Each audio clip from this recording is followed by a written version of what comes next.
चलिए नमस्कार दोस्तों, स्वागत है आप सभी का। और आप सभी के लिए आज मैं आपको 20 वेरी आईएमपी क्वेश्चन करवा रहा हूँ।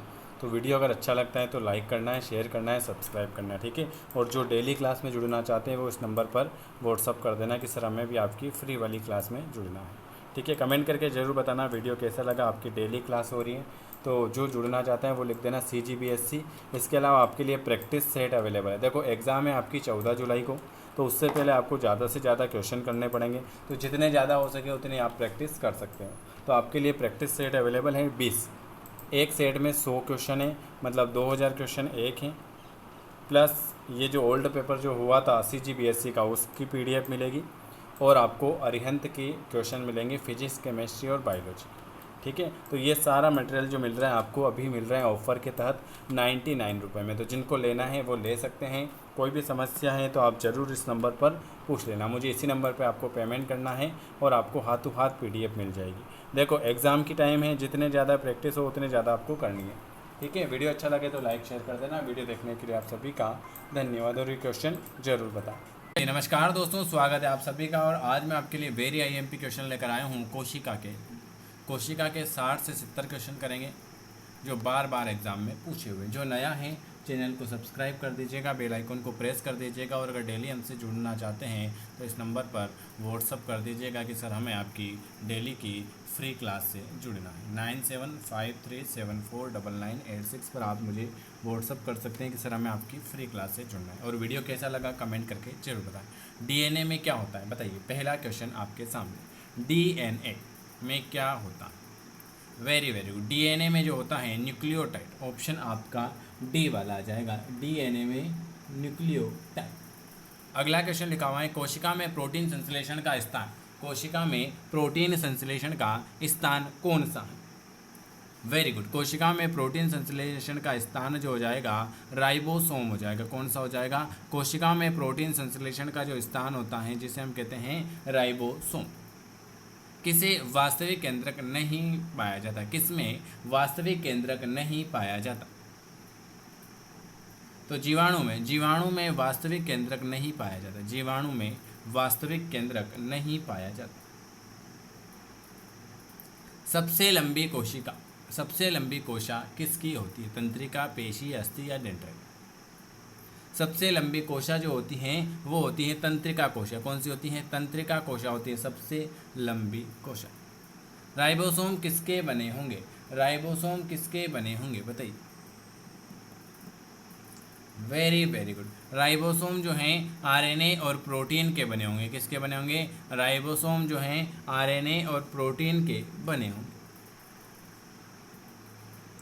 कोशिका शब्द किसने दिया था। कोशिका शब्द किसने दिया था। रॉबर्ट हुक ने। कोशिका शब्द जो हैं वो रॉबर्ट हुक ने दिया था। कोशिका शब्द किसने दिया था। तो रॉबर्ट हुक ने कोशिका शब्द दिया। अगला क्वेश्चन क्या लिखा हुआ है, लाइसोसोम आत्महत्या की थैली किसे कहते हैं। आत्महत्या की थैली किसे कहा जाता है। लाइसोसोम को क्या कहते हैं। लाइसोसोम को आत्महत्या की थैली कहते हैं। क्यों। क्योंकि इसमें जल अपघटन एंजाइम पाया जाएगा। क्या पाया जाएगा। लाइसोसोम को आत्महत्या की थैली कहते हैं क्योंकि इसमें जल अपघटन एंजाइम पाया जाएगा। कोशिका का पावर हाउस किसे कहा जाता है। कोशिका का पावर हाउस किसे कहा जाता है। तो माइट्रोकांडिया को कोशिका का पावर हाउस कहते हैं। यीस्ट जो हैं ये क्या है। यीस्ट जो हैं ये क्या है बताइए। यीस्ट जो हैं ये क्या है। तो यीस्ट जो हैं एक प्रकार का यूकेरियोटिक है। क्या है यीस्ट जो हैं। ये क्वेश्चन कितनी बार पूछा हुआ है। यीस्ट क्या है। चलिए अगला क्वेश्चन है, सभी कवक सदैव कैसे होंगे।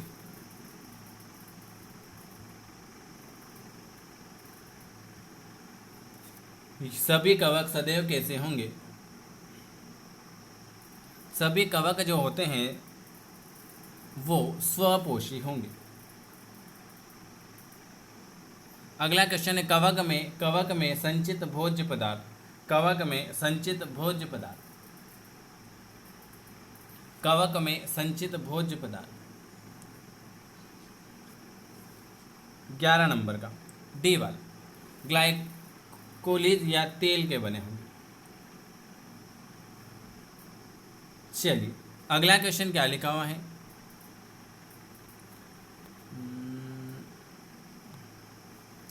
आरएनए आरएनए की संरचना में डीएनए में उपस्थित थायमिन के स्थान पर क्या होगा।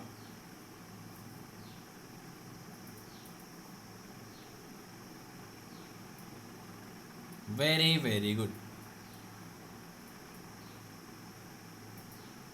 बिल्कुल सही जवाब। आरएनए की संरचना में डीएनए में उपस्थित थायमिन जो होगा वो आपका यूरेसिल होगा। कौन सा सबसे छोटा जीव है, सबसे छोटा जीव कौन सा है, सबसे छोटा जीव कौन सा है?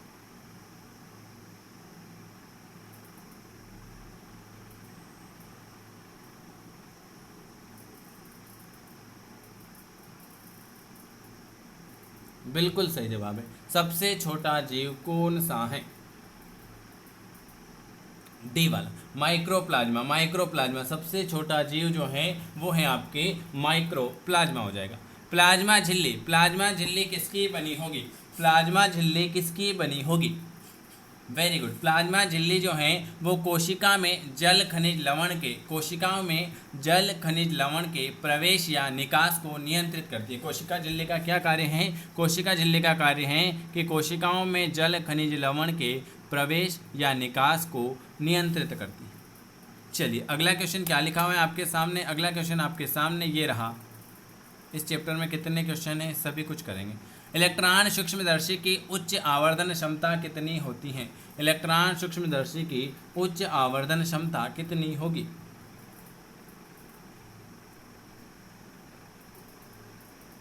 दो लाख गुना। चलिए अगला क्वेश्चन है एक एंगस्ट्रॉन। ये क्वेश्चन भी कितनी बार एग्जामिनर पूछ चुका है कि एक एंगस्ट्रॉन जो होता है वो किसके बराबर होगा? एक एंगस्ट्रॉन जो होता है 10 - 10 के बराबर होगा। एक कोशिका में सबसे ज़्यादा पाया जाने वाला पदार्थ कौन सा है? एक कोशिकाओं में सबसे ज़्यादा पाया जाने वाला पदार्थ जो है वो कौन सा है? प्रोटीन हो जाएगा। एक कोशिकाओं में सबसे ज़्यादा पाया जाने वाला पदार्थ प्रोटीन हो जाएगा। कोशिका सिद्धांत का प्रतिपादन किसने किया था? कोशिका सिद्धांत का प्रतिपादन किसने किया था?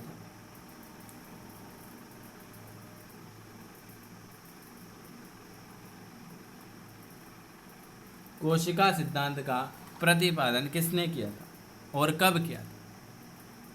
तो आप सभी को बताएं कोशिका सिद्धांत का प्रतिपादन 1839 में स्लेडेन और स्वान भाई साहब ने किया था। स्लेडेन और स्वान भाई साहब ने किया। पादप कोशिकाओं में जंतु कोशिका से भिन्नता के लिए निम्न में से एक लक्षण जो है वो कौन सा है? पादप कोशिकाओं में जंतु कोशिका से भिन्नता के लिए एक लक्षण जो होगा वो कौन सा होगा?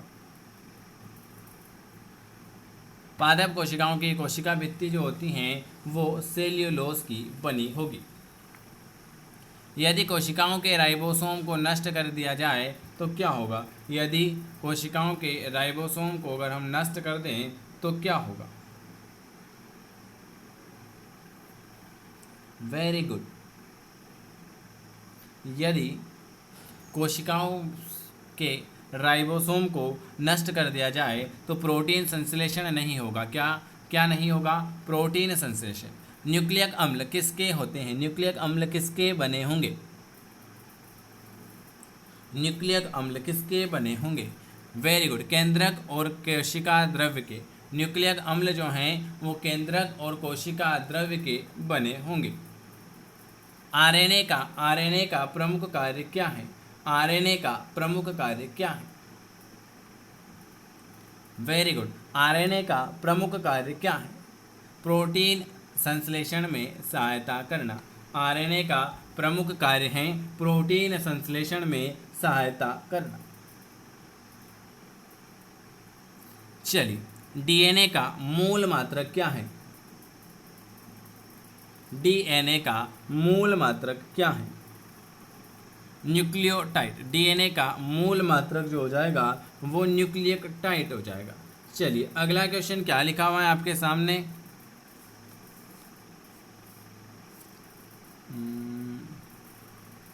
23 के बाद 21। निम्न में से कोशिका सूक्ष्मतम जीवित कोशिका है। निम्नलिखित की कोशिका सूक्ष्मतम जीवित कोशिकाएं किसकी कोशिकाएं सूक्ष्मतम जीवित कोशिकाएं हैं।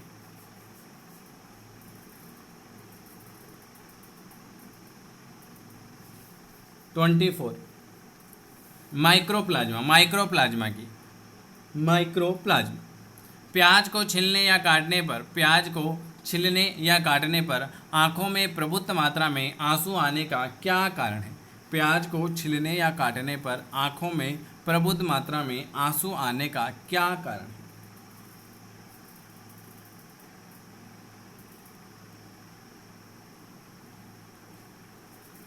Very good. प्याज की कोशिकाओं में विद्यमान गंध। कोशिकाओं में भोजन या ग्लूकोज का ऑक्सीकरण कहाँ पर होता है। कोशिकाओं में भोजन और ग्लूकोज का ऑक्सीकरण जो होता है वो कहाँ पर होगा। माइटोकॉन्ड्रिया में। कहाँ पर। कोशिकाओं में भोजन या ग्लूकोज का ऑक्सीकरण जो होता है वो आपके माइटोकॉन्ड्रिया में होगा। कोशिका गतिविधियां किसको नियंत्रित करेगी। कोशिका गतिविधियां 27 डी वाला न्यूक्लियक अम्ल को। चलिए ये आज मैंने आपको 27 क्वेश्चन कराए हैं। अगर आपको वीडियो थोड़ा सा भी पसंद आता है तो आपको लाइक करना है, शेयर करना है, सब्सक्राइब करना है। और अगर हमसे डेली की क्लास में जुड़ना चाहते हैं तो इस नंबर पर व्हाट्सअप कर देना है कि सर हमें आपकी डेली की फ्री क्लास से जुड़ना है। इसके अलावा आपके लिए बुक अवेलेबल हैं। आपके लिए सामान्य विज्ञान की 7500 क्वेश्चन की बुक अवेलेबल है। Biology, zoology, physics, chemistry, English के क्वेश्चन रहेंगे। आप इसे घर बैठे मंगा सकते हो इस नंबर पर संपर्क करके। इसका डेमो भी देख सकते हो। इसके अलावा आप चाहें तो ओल्ड पेपर भी मंगा सकते हो। इसके अलावा अगर आपको कोई भी समस्या आ रही हो तो आप ज़रूर पूछ लीजिएगा। वीडियो देखने के लिए आप सभी का बहुत बहुत धन्यवाद।